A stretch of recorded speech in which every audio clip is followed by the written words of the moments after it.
Hello everyone, and today I'm going to be looking at the new and interesting units from the Wargame Red Dragon Double Nation Pack Reds, which introduced Finnish and Yugoslavian units to the game. In this video, we're going to be looking at Yugoslavian logistics and infantry.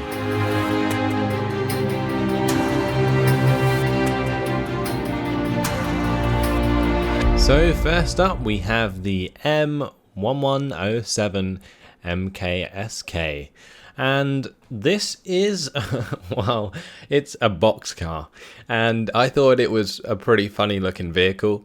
Honestly, it looks like it should have more detail on it, but if this car actually looks like this in real life, then that is just hilarious. It's got such rigid edges, it's actually unbelievable. But anyway, it's great. It's got 120 km/h off-road speed. That must be one of the fastest cars off-road in the entire game. That's actually incredible. So yeah, a nice little car they got there. Next up, we have the Vbk M60 Pk.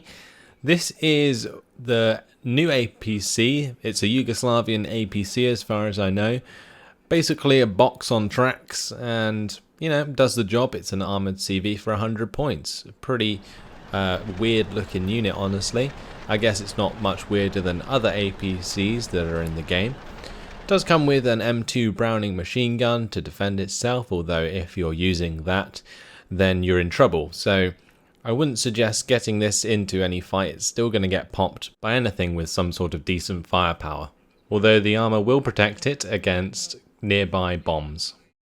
Now we have some Yugoslavian command infantry, and these guys come with a CQC machine gun, 499 rounds per minute, but again, you're not going to be using that to fight. If you are, you're in trouble. It can come in a really nice helicopter, the Gazelle, which does have 310 km/h speed and does land pretty quickly. So it does allow you to get to different positions around the map very quickly for just 20 points for that Gazelle, 100 points of course for the command infantry. Otherwise you're looking at standard APC transport. But the most interesting thing about this unit is how the hell do all those men fit in that helicopter? Next we have the first comically named supply truck, the FAP 2026A. This has 90 km/h off-road speed, which is actually really impressive, and it does carry a supply of 800 litres, which is the same as the 15-point truck for the Finnish. So it's pretty standard, but the speed does definitely help it out, getting to places quickly that are harder to access off-roads. Pretty standard looking truck, honestly. A bit old school. I like the way a lot of these units look like they could use a lick of paint. The Yugoslavians haven't really been looking after their hardware too much. Now, as an upgrade to the FAP 2026, we have the FAP 2832A, which is a 40-point supply truck with 2,400 litres of supply.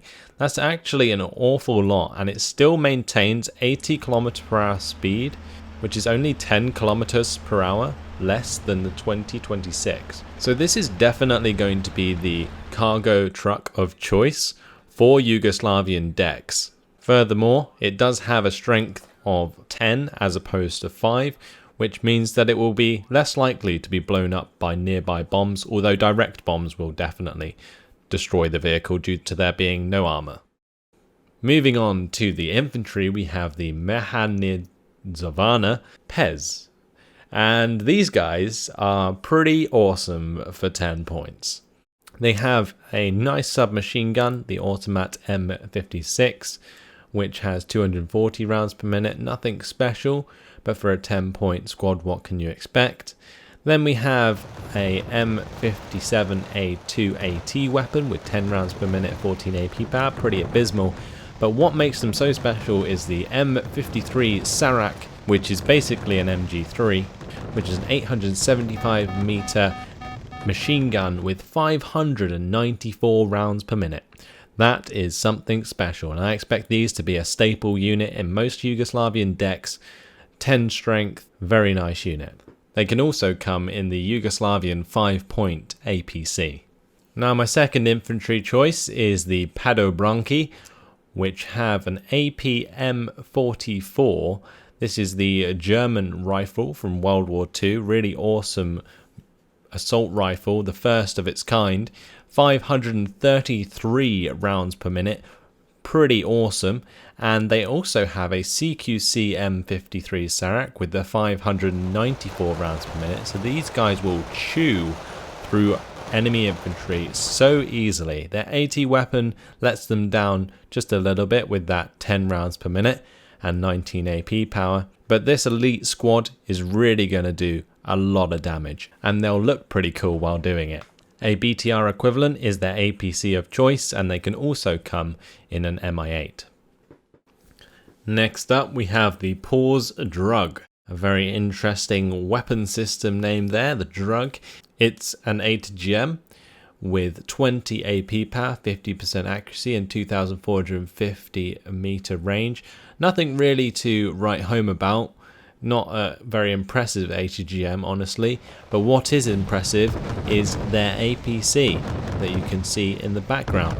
It's called the Vbk M60 Pk, and it comes with a 26 AP power Malyutka, which you can see mounted on top of its turret. Also, it comes with a 30mm autocannon, which does a lot of damage, 3 front armor, and can also be utilized by other infantry squads. Although to me, this combination seemed particularly potent. Next up we have the Profiteroles, also known as the Proletari 90. These guys are your pretty standard Motschützen 90 equivalent, with the same stats on the assault rifle and a CQC RPK with 519 rounds per minute. They are shock trained with 10 strength. But what really sets them apart is the M90 weapon system that they carry, the Heat Rocket, with 50% accuracy, 24 AP power and 20 rounds per minute. That thing will chew through APCs and armor alike if they can get in range of that 700 meters. Also, I'm bringing them in an OT M60 Pk, which is an APC that carries 2 recoilless rifles, a very nice Yugoslavian unit there.